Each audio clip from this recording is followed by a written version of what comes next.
information lang po, probably po 80% of the INC members are just poor. But how come we have built po the greatest temple, a palace-like churches, and a global network? Did it just happen po through a man's strength? If you just know the history of Iglesia ni Cristo, you wouldn't believe what it got today, how far it is now.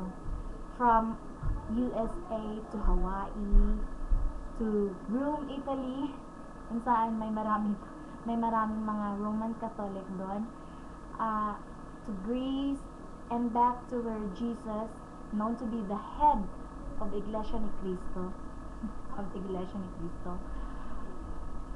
was born, Jerusalem.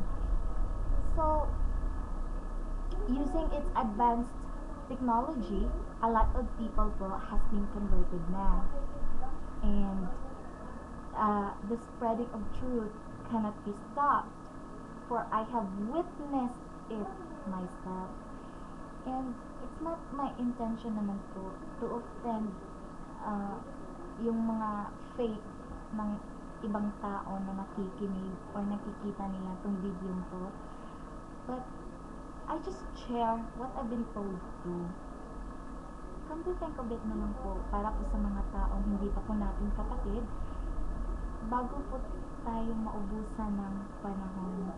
So, have a good day po. Ito po si Papa Geisha ng lokal ng Manyo, Cebu North District.